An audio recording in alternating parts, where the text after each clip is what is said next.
Vietnam War True Stories, Operation Hastings. In the summer of 1966, the Vietnam War was changing along the Demilitarized Zone. For years, much of the fighting in South Vietnam had been described as guerrilla warfare. But near the northern border, U.S. Marines were beginning to encounter something different: large formations of North Vietnamese Army regulars moving across the DMZ into South Vietnam. The warning signs came in July. Intelligence reports suggested that elements of the North Vietnamese 324B Division had crossed into Quang Tri Province. Their movement threatened Marine positions near the Cam Lo area and raised the possibility of a major enemy offensive just south of the DMZ.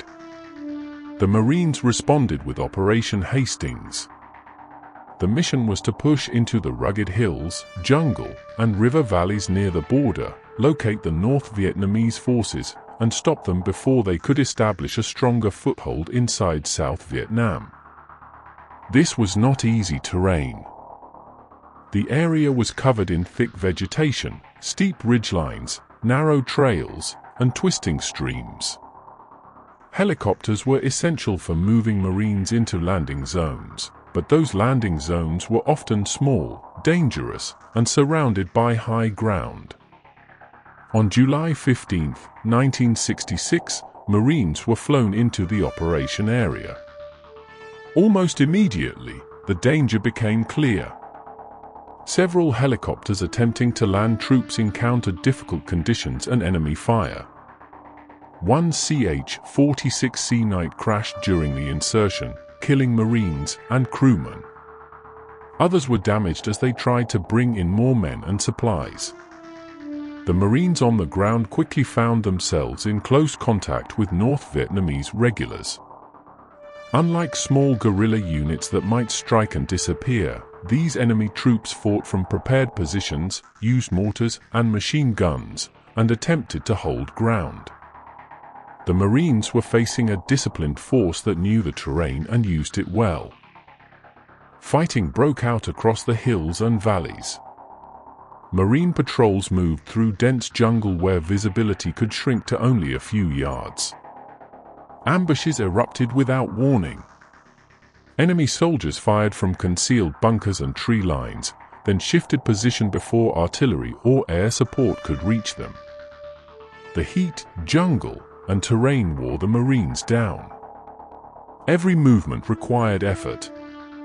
Men carried rifles, ammunition, grenades, radios, water, rations, and medical supplies through mud and brush.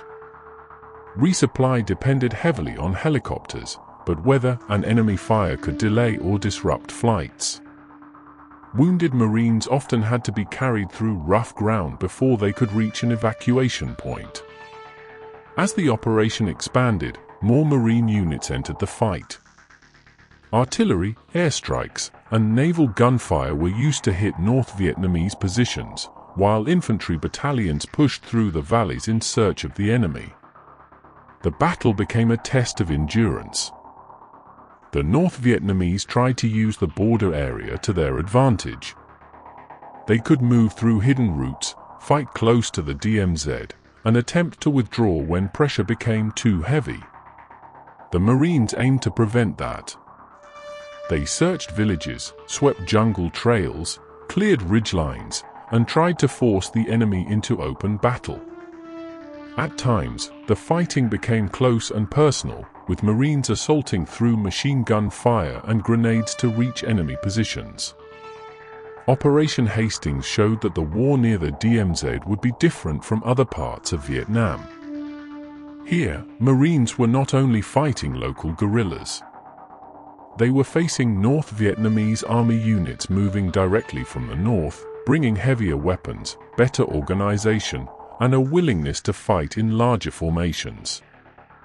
By the end of the operation in early August, the Marines had disrupted the North Vietnamese push south of the DMZ and inflicted heavy losses.